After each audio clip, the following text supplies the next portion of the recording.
Spirit. Amen. Let us pray for peace, for justice. We cannot settle all the political problems only through arms, but we have to trust God and to ask Him for peace. Hail Mary, full of grace, the Lord is with thee. Blessed art thou among women, and blessed is the fruit of thy womb, Jesus. Holy Mary, Mother of God, pray for us sinners, now and in the hour of our death. Amen. Mary, seat of wisdom, Pray for us. in the name of the Father, and of the Son, and the Holy Spirit. Amen. So during this class, we saw the three operations of the human mind. We saw the judgment, we saw before the simple apprehension, judgment, and reasoning. They are the mother of logic. And we study the laws, the rule of those three operations. So this morning we try to complete with other notions attached to logic, but attached to also every science, because logic is not proper to philosophy. Logic is used for every science. Every science must use logic. You know, logic is the art of thinking. We don't think only in philosophy. We think also when we study chemistry, physics, biology. So that means the law of logic can be applied to every demonstration.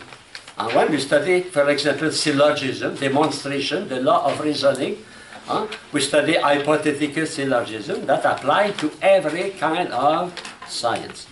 So I go to a first thing we call the distinction. Yeah, that, the kind of distinction in the meaning of the words, the usage of the words. First, we have real distinction between thing and conceptual distinction. Well, a real distinction, what is the meaning of real? Real means in a thing, a res. In Latin, real comes from res. A res means thing. A thing exists independently of my mind. So that here is a real distinction, if that distinction does not depend on my mind. In fact, the distinction is already there, and I discover that distinction. For example, it is, I see here, distinct, one from the other. Okay, I see that. It's not my invention from my mind, it is in the reality. So that we can have an absolute distinction and a modal distinction. Both are founded in the reality, in the res, in the thing. And that thing does not depend on me. It's totally objective. Totally objective. Objective. That means the distinction, I discover that in the reality. I don't put that distinction in the reality. I discovered that it is already in the reality. So we have a distinction because absolute. Well, the word absolute comes from Latin ab solus. Solus, soul, alone, soul, word forward, soul, alone. Ab means separation. When I say absolute distinction, that means the separation between the individual. That is absolute. Or material distinction. We saw that we are individual, you remember that? By our quantified matter. Quantified, maybe. Quantified matter. We call that the principle of individuation. Well, don't you are in philosophy of man. We spoke about that. Okay, remember that? Quantified matter. I am different, not by the species, because we are the same, rational, but we are different because each one possesses a quantified matter. My matter is not your matter. Because of that, my form is not your form. There is not a universal form. Each one has his form. Each one has his own soul. Okay? So we have also, we call that sort of numeric, because we can count that. 1, 2, 3, 4, 5. Huh?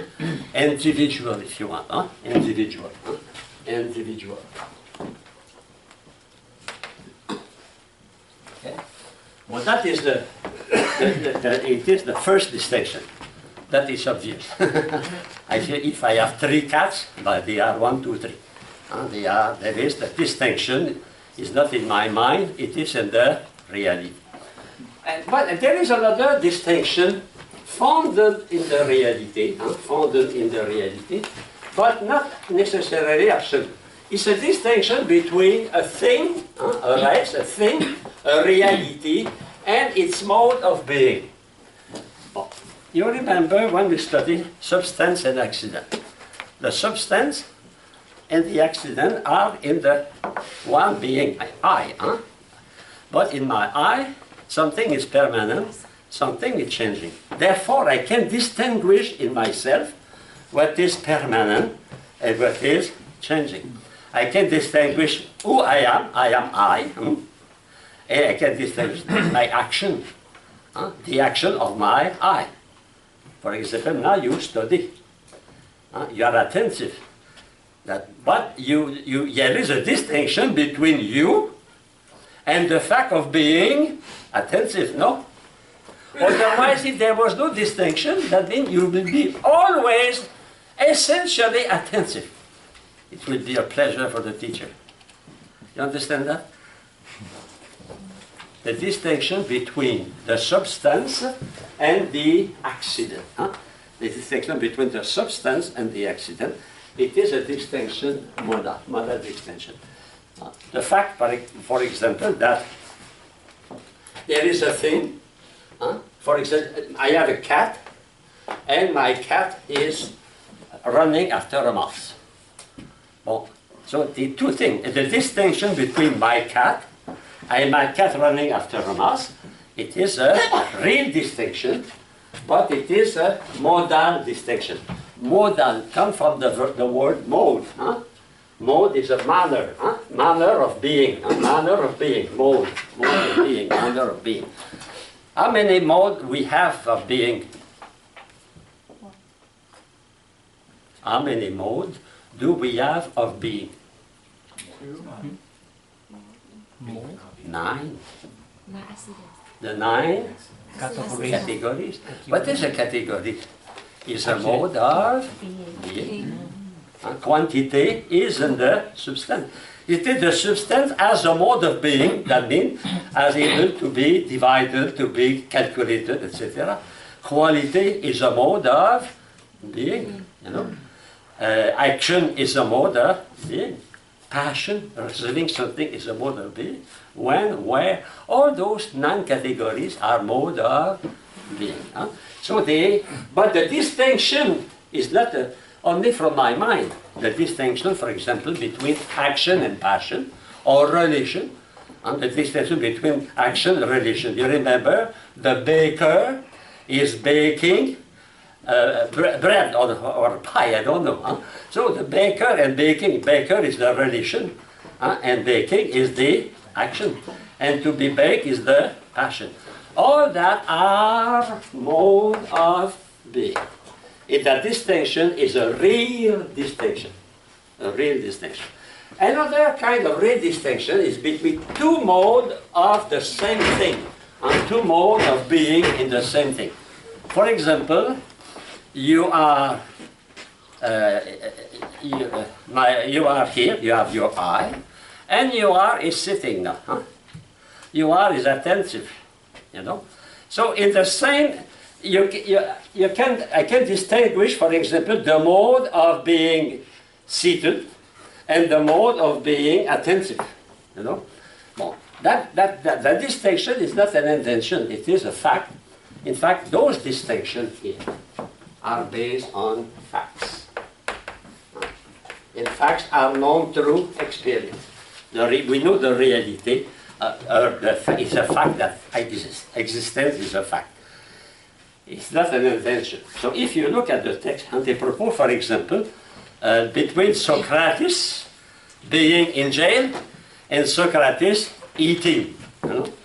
is being. Well, it is two modes of being. In that distinction of the mode of being. Thing, mode of being, another word for that. Predicament.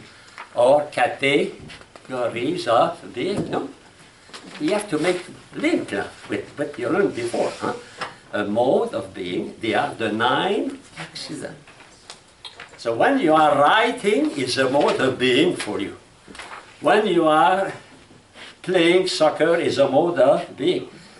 Quality, quantity, quality, relation, action, passion. When, where, position, and possession. All those are modes of being. In those modes of being, I can distinguish them from, not from my mind, but from the reality. Okay? Now I go to the other distinction. The distinction we call conceptual distinction. A distinction only in my mind. Depend on my capacity of knowing the thing. Okay? So, for example, we distinguish a distinction of conceptual, we call also distinction of reason. Distinction of reason. Distinction of reason. Or conceptual. Why conceptual? Because it is in your mind. Or distinction of reason, because it is in your reason. Your reason is your mind, and your mind is your reason, you know. In fact, your reason, you remember, it is the third operation of the human mind. It is what is specific to man. Angels don't reason. God does not reason. Only man reason. And when we define by genus and specific different. Is the reason why Aristotle defined man a rational animal. What is rational? Able to use his reason. Having a mind, having an intellect, able to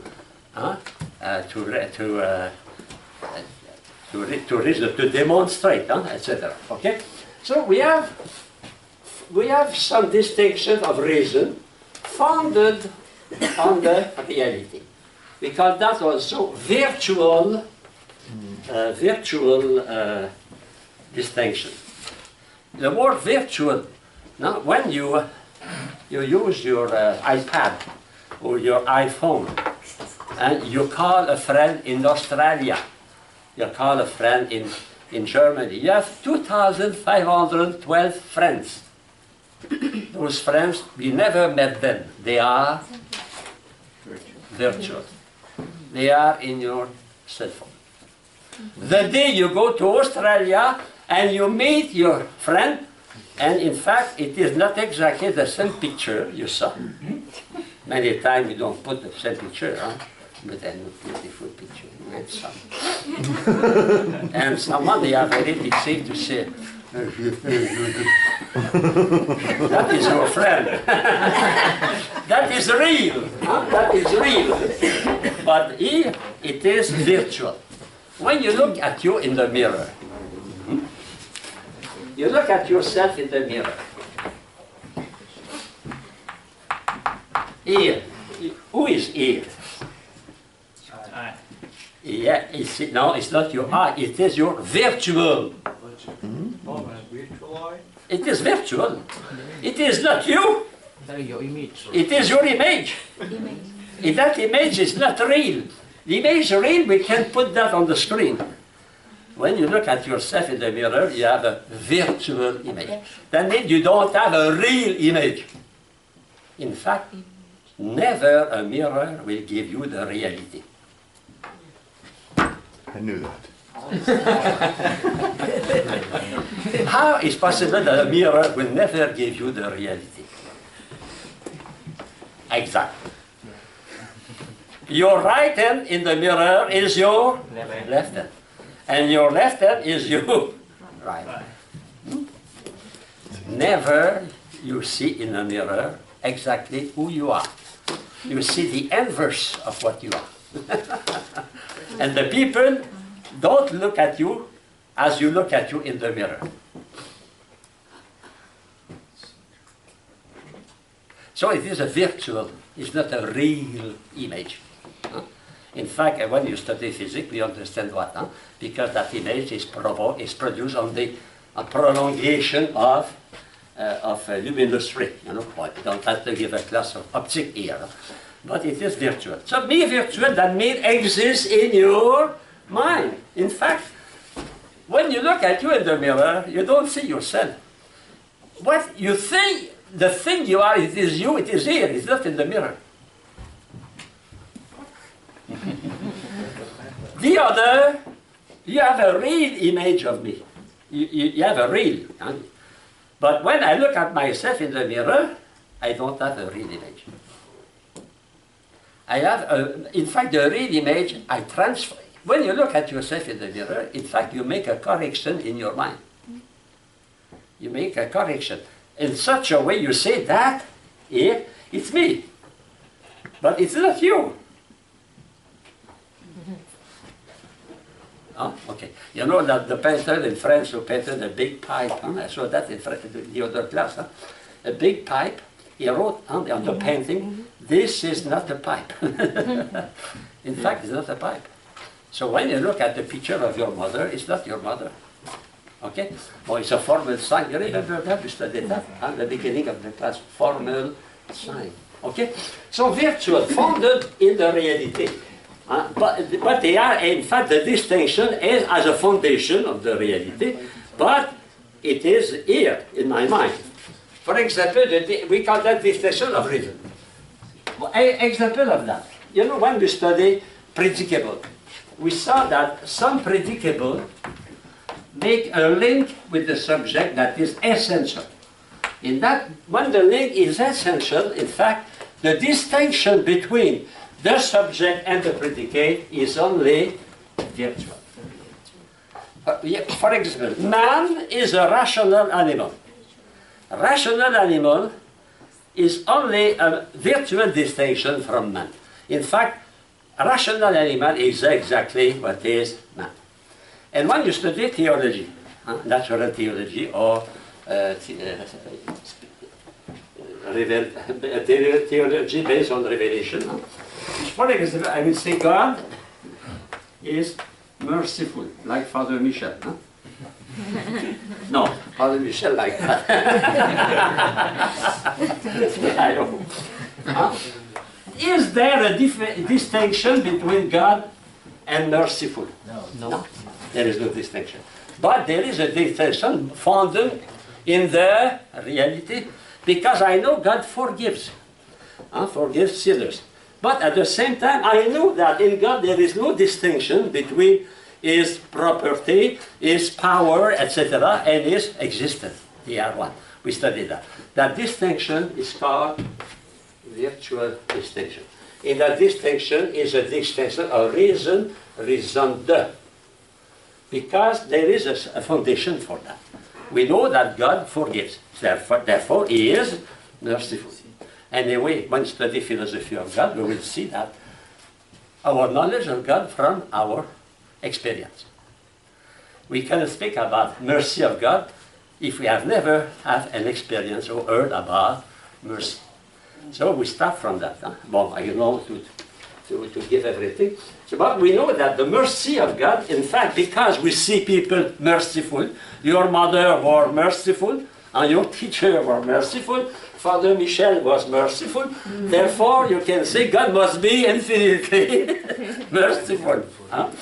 And that the difference is, mercy is not in the essence of your mother, the essence of your grandmother, the essence of Father Michel, but in God it is in the essence. That means the distinction is not a real distinction, that is a real, no, it is a conceptual or distinction of reason, with a foundation, with a foundation in the reality.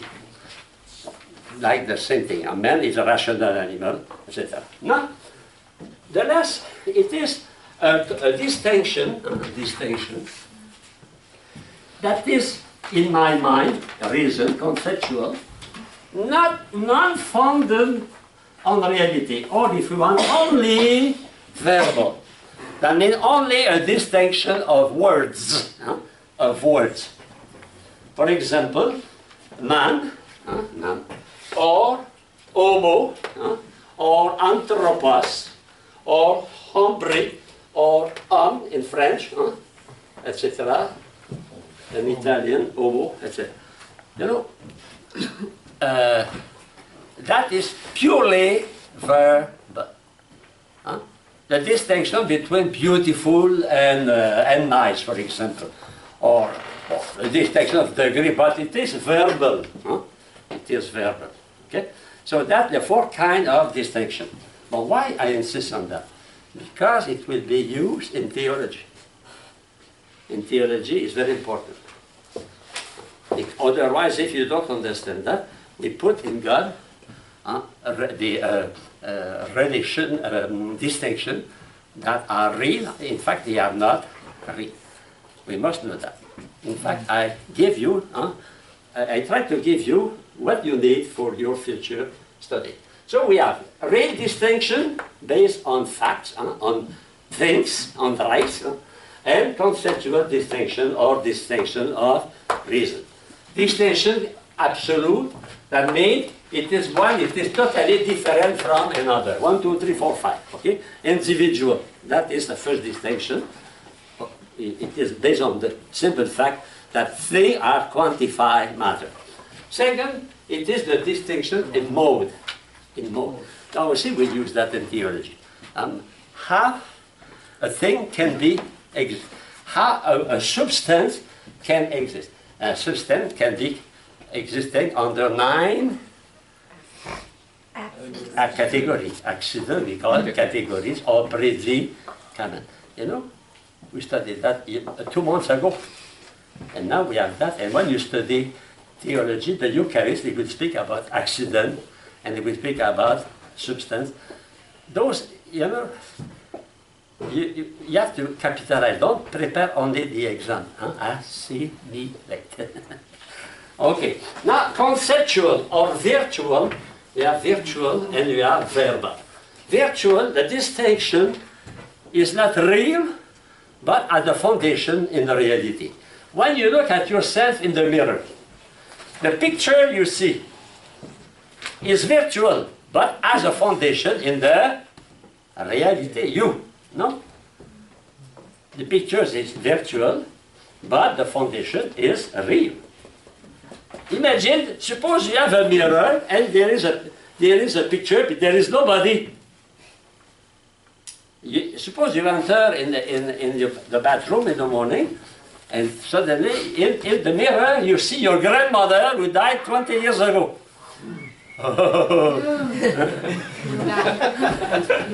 Because if there is a virtual image, there must be something real. In fact, the virtual is based on the real, the reality. When a boy is friends with 2,000 girls around the world, they are virtual, but in fact, they are virtual for John, for example, but they exist in themselves. So that means the virtuality in the mind of John is founded on the reality of many girls around the world. It's funny, we can have a lot of friends, but no one to play with us. Some cartoon, you see a child is alone, he's playing alone, and he has his iPad, he has 2,520 friends, but he has no friend to play with him. So you have a lot of virtual, but those virtual are not pure imagination. They are founded on the fact. He can communicate with them, they have an address, he can see even the picture, he can talk with them, but they are virtual, founded on the reality. Finally, it can be a pure invention. It can be a pure invention or a pure distinction of reason. So that is a distinction between reality, between things that, between that thing, they don't exist at all. Okay? Verbal distinction. Okay, I go now to next page. What is page? 3. 1, 2. Okay, page. Okay. Now, in fact, the text you have explained what I told you. So when you read that, think about that. Okay. I go to the first principle. Okay. You go that the first principle. Well, that is a point, important point also, because the first principle, they are used continually in philosophy, in theology. They are used also every time we think, every time we make a scientific research, we use those principles, at least implicitly, but they are there. The same way you use grammar when you speak English, but you don't think about the laws of grammar. For example, you say, 1 boy, 2 boys, 1 girl, 2 girls. When you see that, do you say, hey, 1 boy, 2 boys, I must put an S because, you know, in English, no. But underlying that, if you say 1 boy, 2 boys, it is because there is a principle. You don't put an S for nothing, no? If you put an S, because there is a cause for that. What is the cause of that? Is a principle you learn when you study grammar. When you study Latin, then you must know that every case in Latin has a different termination. They don't end the same way. And when you read, or when the person speaks Latin, or German, because German is a language with declension, we have to change the end of the word, but we don't refer all the time, you know, oh, the complement of object must be accusative. No, but we do that. In fact, many times, I will say all the time we speak, we reason, we do action, we apply the first principle. That means the first principle are completely animating, covering our whole life. You will see that. Okay, so first principle, definition. It is that from which something in some way proceeds. Well, that is the first meaning, the beginning of something. The beginning of something is the first principle. For example, what is the principle of the line in geometry? The point, exactly. The principle is the line. And when you speak about images, you speak about, if you say 440 multiplied, what is that? It is the number of, what is that? Point dots. Point dots. That means the point is the principle of line, is a series of points. The point is the principle of surface. And they call that pixel. No? Mm-hmm. In fact, what is a pixel? It's a point. It's a dot. And a volume, the same thing. A volume is made with dot. Here we have a lot of dots we call atom of air. Atom of air. Oxygen and nitrogen. They are there. We don't see them, but we breathe them. Happily, otherwise we'll be dead. You know? So that is the first principle, the first meaning. Another meaning. That the starting point of being. Now that is the starting point in mathematics. Geometry, the starting point is the dot, is the point. In line, in surface, pixel, in volume. Okay? Now in being, there is also a principle.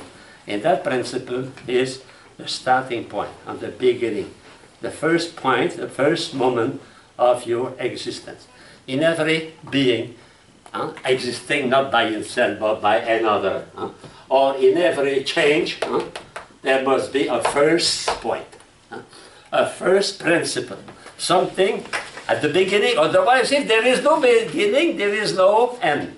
There is nothing. Common sense, no? It's common sense. But that principle is universal.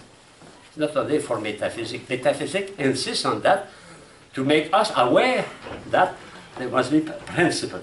Okay? That principle of being became principle of knowledge also. Principle of morality, principle of virtue, etc. So they are principles, and those principles, we call them also sometimes the laws of being. The laws of being. In ethics, the laws of having a human conduct, etc. We have to observe some law. That means, if I change, if I make a motion, if I do some action, there must be some law. Otherwise, I will not have an action. Every action made by a man is reasonable, even for animals. Animals, when they do action, they have a reason for that. In that principle, it is the principle of sufficient reasons. It is the most general principle that exists in causality. The principle of sufficient reason. There is no being without a beginning and an end. And if there is a beginning, there must be a cause to produce that beginning. And if there is an end, there must be a motive, an end, a goal, something, a finality. In fact, the principle of sufficient reason is for every being, even for God. God has his sufficient reasons by himself. God exists by himself. And we exist by another, by him. Okay, we say that in theology. Now, another principle, fundamental, is the principle of identity. Identity. To know who am I. One is one. A cow is a cow. A cat is a cat. Sometimes people don't do that today. And they say, a marriage is not a marriage. That is the problem of discussions about marriage and marriage. You understand what I say, huh? You know, the principle of identity. We don't dare, for example, we have a man is totally blind. But you say, no, he is ill-seeing. He's not seeing well. He's not seeing well, he sees nothing. But we don't dare to say.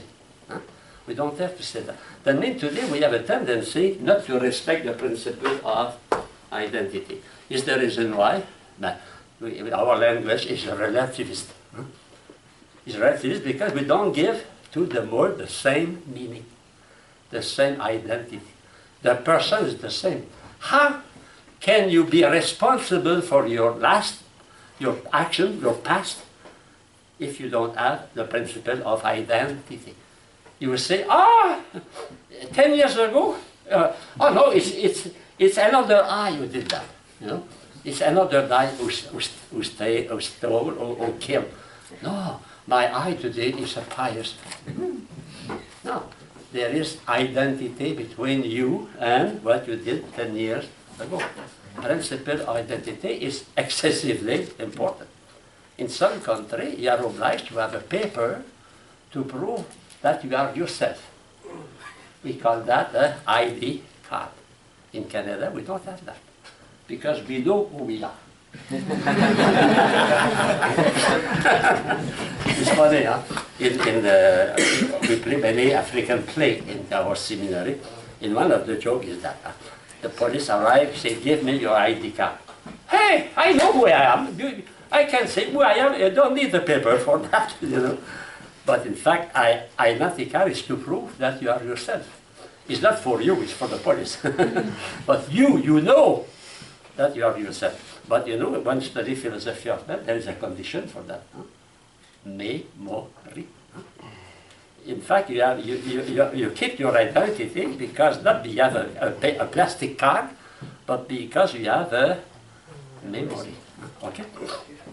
Another principle is principle of contradiction. very well expressed by Shakespeare. To be or not to be. We cannot be at the same time and the same manner at the same time the same thing. No, we cannot. That is fundamental. Okay. Okay. Attached to those principles is the principle of causality. Already I spoke about that. Sufficient reason, principle of causality.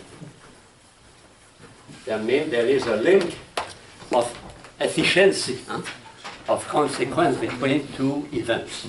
Not only a simple succession of events. Causality. Causality, intrinsic, matter and form, you remember?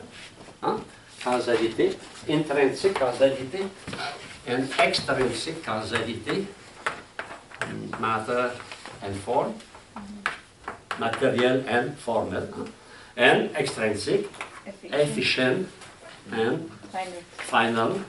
In efficient, we make a distinction between principal, efficient agent, and instrumental efficient agent. Okay? So that is causality. In fact, causality is a principle in everything. Every material thing has the four causes. Every material thing is made with matter and form. Every material thing must be made by someone, and every material thing must be made for a reason. So that, in fact, the principle of causality is universal. In chemistry, in biology, in geology, everywhere we have to use the principle, the four causes. It's interesting to see that logic is universal, like metaphysics is universal. And now, when you study the principle, first principle in logic, in fact, you study the same principle in metaphysics. So why we study principle in logic, and after we study principle in metaphysics? Because logic, the thought, is reflecting the reality. So in the reality there is causality. Therefore, at the level of logic, I must find the concept explaining the causality.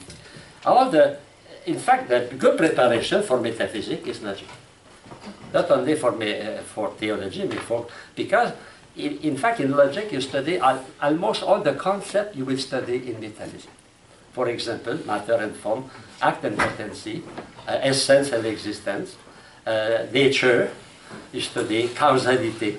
All those concepts, substance and accident, they are at the same time studied in logic as thought, my mind, but they are studied in metaphysics as present in any existing being. In fact, when I say existing being, it's a pleonasm, it's a redundance in every being or in every existence, because being means existence. Okay. Another principle, it is, we already studied that, dictum de omni, dictum de nullo. What is said of the whole is said of the part. If I say all my students in logic are very attentive, that include even the Vietnamese sisters,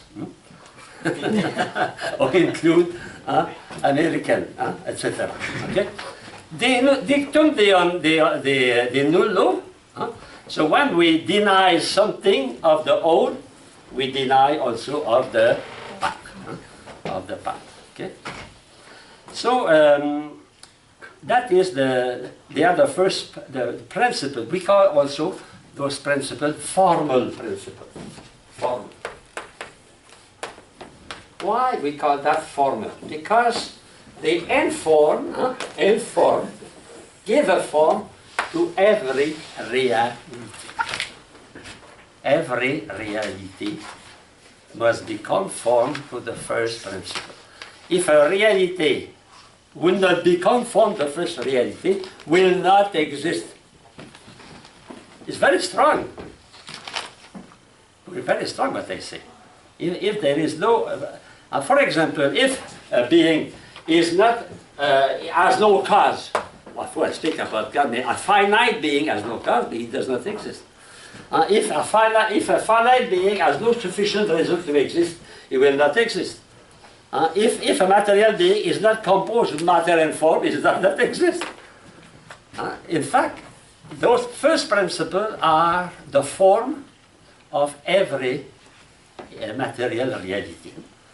Every material reality, in order to exist, must be conformed to the first principle. And what I tell you is exactly what you will study in metaphysics. But I teach that at the level of logic.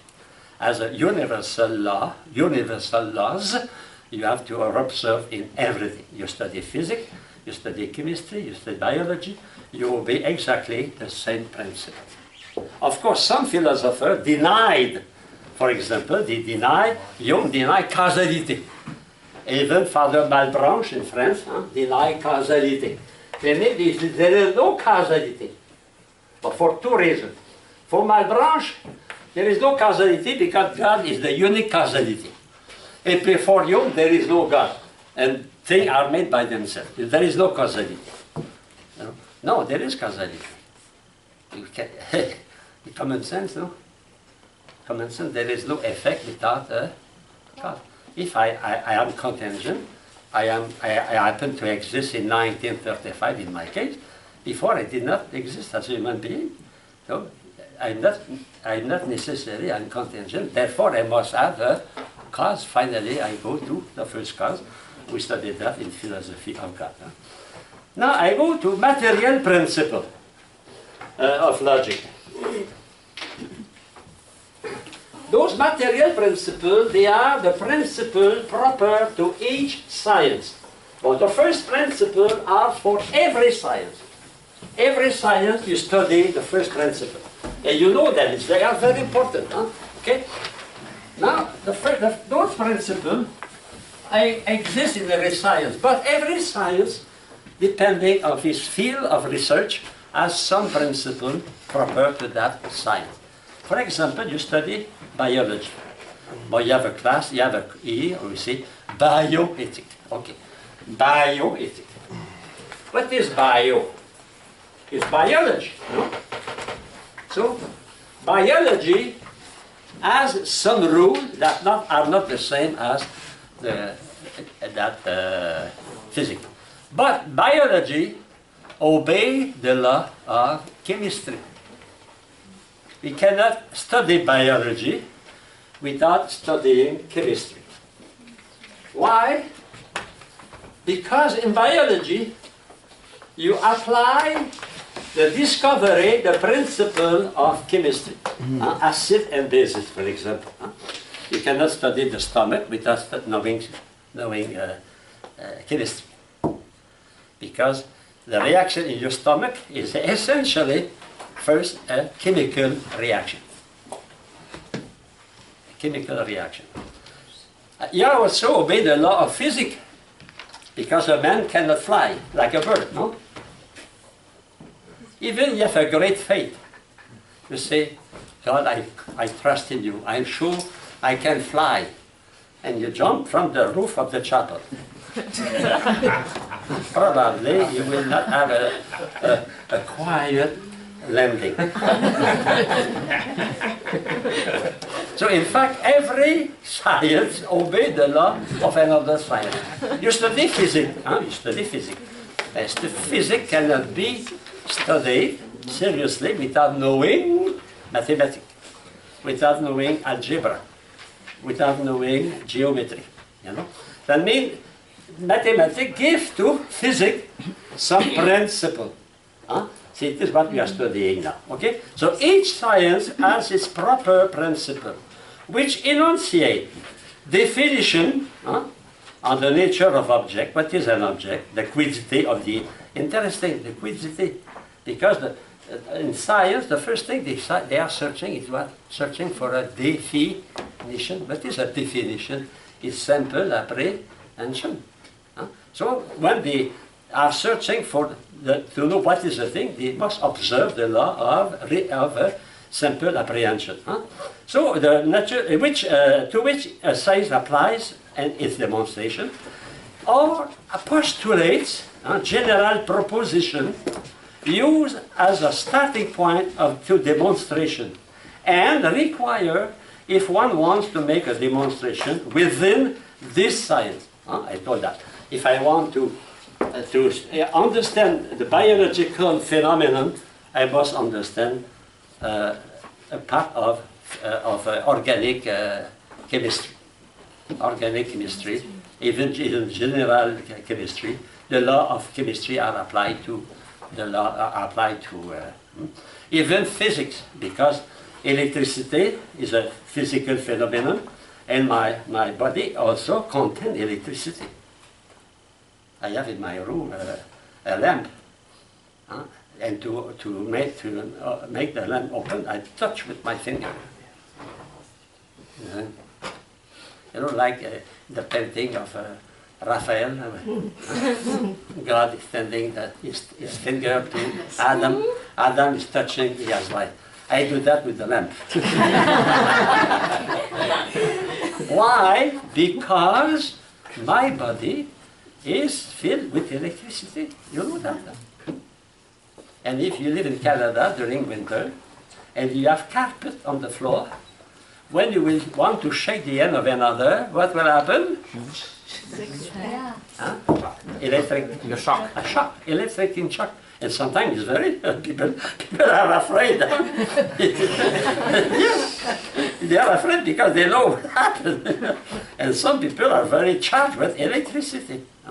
So that way, all those, you know, in fact, the principle of one science are used by another science. Okay?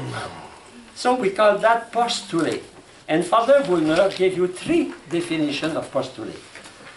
First, a primary truth of a given branch of knowledge, but derived from, not from, correct that, from another branch of knowledge.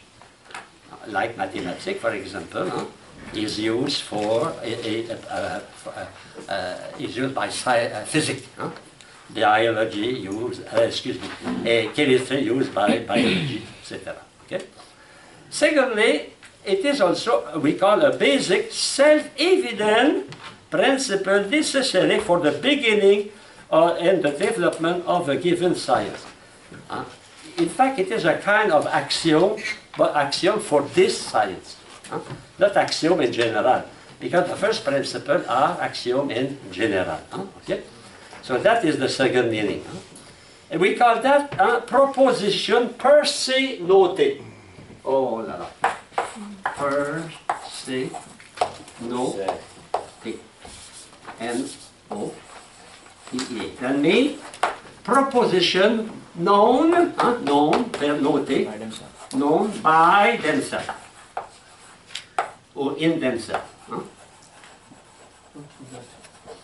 That means you read, you understand.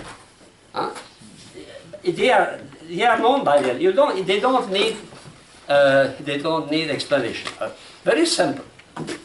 The whole is greater than the part. No?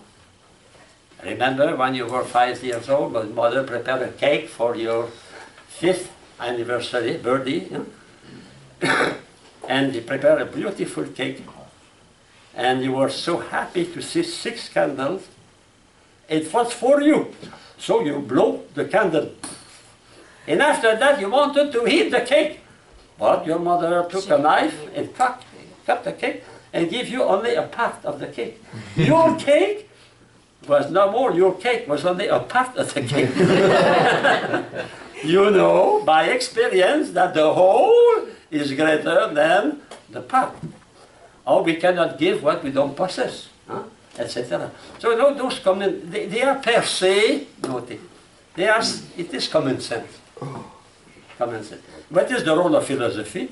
It is to codify, to express in words the common sense. You know, if I have to write a book in philosophy, I think about that, but I have other things to do. I will call that philosophy of common sense. Common sense philosophy. Because philosophy should be common sense. Why they complicate so much thing? when the things are simple. You know, when a philosopher, nobody can understand him, I say he's not a philosopher. Because the goal of philosophy is to make people understand. And not understand. Oh, he's very learned. I understood nothing, but he's very, very good. If you go to a conference, what you want to understand. If after the conference, nobody in the room understood, but they say, oh, he spoke very well. But it's not a scientist, it's not a philosopher. The role of philosophy is to help people to understand their ultimate causes. That means everybody should understand philosophy. Is the reason why I like Aristotle. Because for me, it's the more conform to the reality. I don't like him because St. Thomas used him. No. I like him because for me, it's the man who used the more the common sense. And one of the reasons of that, he was not a mathematician like Plato. He was a biologist. He was a biologist. Huh? He studied science. He was a scientist. And he came to philosophy from science. Like many scientists, huh? They were scientists and they went to philosophy because of their science. It was not their profession. When I was teaching in a college in Montreal, the first little paper I gave to my student was a page with 25 names of philosophers. I asked them, what were their profession? And they were biologists, they were physicists, they were physicists, they were chemists, etc. A few, maybe 2 on 25 was a writer. All the others came to philosophy from science, from mathematics, from sociology, because the research in science did not satisfy them. They want to go farther. That is philosophy. Philosophy is going farther than what we can observe. Okay? Science, natural sciences are based on observation, and we stay there. A priori, we stay there. But metaphysics, beyond. We go farther than what we know. Because man is not satisfied with what he knows. He wants to know more. So he put his nose under the fence. Huh? He wants to go beyond nature. And that is metaphysics. For example, Leibniz, Descartes, Pascal, Plato, Aristotle, and many, they were not philosophers. They came to philosophy through science. Okay? Many of you come to philosophy through theology. You study philosophy because you want to study theology. So is the reason why in the Middle Age they call philosophy the maiden of theology. But don't tell that today to philosophers, they will be furious. Okay. 3. An assumption of statement used as the start of a science. A condition later true that made hypothesis.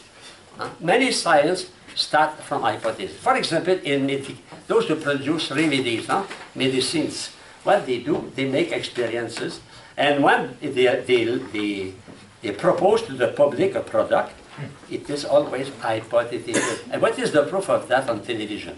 For example, they announce Xarelto. They say, you know, Xarelto is a good medication, but sometimes it produces hemorrhage. So if you have a problem, call us. And after that, they give you a litany of bad consequences. I am terrified because I use that product for many years. But I am not dead. Now, if I die, you know why, because I use Xarelto. And you can make money. You have to run after the company. Okay. So that hypothesis. Sciences, in fact, they are based on hypothesis. It is interesting to study science, the history of science, because we see continually, century after century, how the hypotheses are changing. I could give you an example. Before Louis Pasteur, he was a biologist, a great biologist. At the same time, he was a great Catholic. That is a proof we can make together, put together science and faith. But Louis Pasteur, before Louis Pasteur, we believe it was recognized everywhere the phenomenon of spontaneous generation. Spontaneous generation. Well, what is that? You go in your room, you open the closet where you put your thing, and suddenly you see little mice. 6 little mice. And they are in papers. You know? The little mice are wrapped in paper. See? How is possible, the little mice? See, therefore, the little mice comes from paper. We call that spontaneous generation. That means they engender themselves spontaneously. We don't know. It was generally accepted before Louis Pasteur. And Louis Pasteur, it is an absurdity. Because everything has a cause. Even the little mice has a cause, and the little germ has a cause, etc. Everything has a cause. In Cameroon, for example, you put a book on the table, and you don't touch the book for 1 or 2 weeks, and when you come back, the book is covered with moss. The book produced moss. You know, spontaneous generation. Life comes from paper. Now, today we know that it is produced by a living being. We can see that with a microscope. That is proof. There is even the theory of evolution taught by Darwin. Darwin did not know the 1/100th of biology we know today. He never knew the existence of a chromosome, of DNA, of cells. He did not know that. But he created a theory, and now the theory, of course, there is a part of truth, but the interpretation, like the interpretation before Louis Pasteur, spontaneous generation for Darwin, it is like a kind of spontaneous generation. Suddenly matter become a fish. And the fish, suddenly it become a biped. And that biped, suddenly it become my grandfather. You know? That means the scientists evolve in their why? Because science is hypothetically founded. Is the reason why scientists today are much more humble than in the 19th century. And when they give a result, and they give always a margin of error. A margin of error. That means, and that is important because there is exception. I give you an example. The law of gravity. Well, if I take that, and if I don't hold it, that follows the law of gravity. Is that law absolute? No. But if you say absolute, there is no more room for any exception. No. But you have some exception. In the history of the church, you have Saint Joseph of Cupertino. He was a good Franciscan. He was so that he was flying like a balloon filled with helium, and the superior said, "You will hold the rope because otherwise well, that is an exception to the law of gravity." Another example, very often. Saint Gerard Margella, you know Gerard Margella? Huh? No. We invoke him for the pregnant women, etc. Huh? So Saint Gerard Margella was a Redentorist brother in Naples, in the West. And he was a brother, he was not a priest. He made a lot of miracles. He made so many miracles that the superior was sick of miracles. And sick of, he said, you know, in the future, if you want to make a miracle, you have to ask me the permission to make a miracle. So a day, Saint Gerard Margella was walking on the street, and he saw a worker falling down from a scaffold. He said, stop, stop, stop. I will ask my superior the permission. He went, the poor man, he asked the permission, and the man landed slowly on the ground. Believe it or not, but there is exception. Ecstasis, huh? Think about yourself, huh? When you are in meditation suddenly, and when the sister entered the chapel, and he can pass the hand between you and your seat. No? That never happened to you? No. If that happened, we call ecstasis. Huh?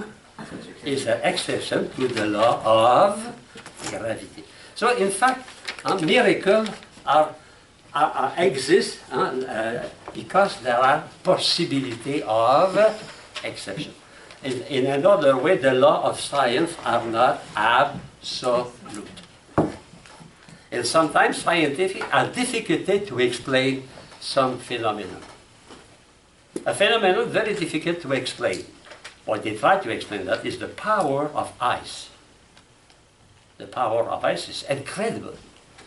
Ice, a little bit of water becoming ice can break rocks, can break steel, can break cement. You know, I live in a cold country, and as soon there is a crack in the cement of a house or a floor, humidity, a little bit of water enter there. And when, you know, contrary to other phenomena, when the thing become cold, the thing contract. But water, the thing, that is difficult to understand. It's like a mystery. It is very powerful. Huh? The ice break huge mountain. And a little transform rocks into sand. Ice, you know? Yes. Okay. Because there is no cause without yes. I do have the impression you are asking for the question. As far as particle accelerators, what are they looking for or something like that? About you see the particle? Yes. What is that? No, I cannot explain. I'm not a... Okay, I got it. Maybe you can because you are an engineer in electric. It'd be like putting yourself around. Okay, we can explain. All right, It's it's another time. That's good. I can explain what I cough because I smell dust. That makes me cough. Okay. Last page, we have a few minutes for that. So here in that page you have, they speak about postulate. I go in the middle of the page, the 1, 2, 3, the 4th paragraph. Postulates, that means they are not evident by themselves, no? Demonstrate that the science which use them, okay? But that does not mean that they are not absolutely undemonstrable. That means when, for example, in biology, we use chemistry. As a biologist, I am a chemist. I say chemist. But I can use that. You know, of course I can demonstrate, but a biologist has not the time to explain everything in chemistry. Is the reason why when you want to become a doctor or nurse, you must follow a class of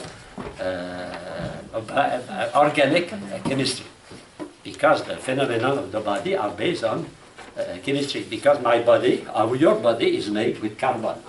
Carbon. And carbon is the same from carbon. All things organic are based on carbon. The skeleton of every organic being is carbon. A tree, a flower, a man, a cat. Okay. I continue. So we are not obliged to explain all. We use them without studying them. Huh? We take them as granted. We trust the science that gave us the conclusion, and we use those conclusions for biology, for example. Those science bring certitude only if those postulates are first demonstrable and demonstrate by a superior science. That is important. You know why? Because, for example, in evolution, the theory of evolution science, some scientific arrive to some conclusion. In science, for example, they will say, like Marxists, Matter produces life. Matter produces thought, you know. Lenin said that to think is thinking is the secretion of the brain, you know. But that is science. After that, you can apply that in psychology. What happened? Those who are materialists, when they teach psychology, they use the conclusion of that science of a materialistic evolution. So the conclusion of materialistic evolution, they are applied in psychology. Is there reason why in the 19th century, even today, the theory of Darwin, the materialistic approach to the theory of Darwin, has many, many consequences in modern psychology. Yeah, it's the reason why you can have a psychology without studying the soul. Because for them, the soul does not exist. Everything is reduced to matter. So, you know, there is a connection between all sciences. In fact, what allows that connection, it is logic. Because logic is the way we think.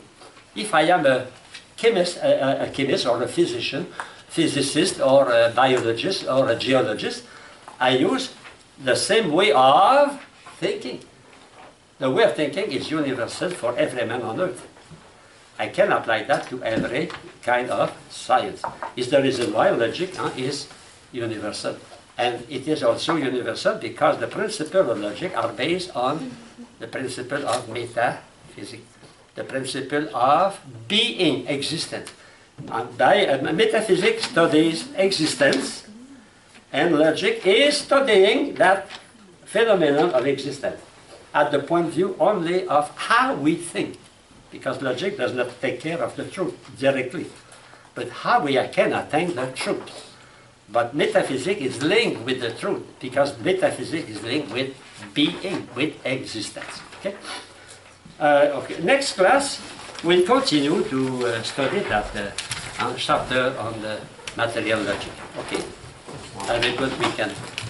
You too.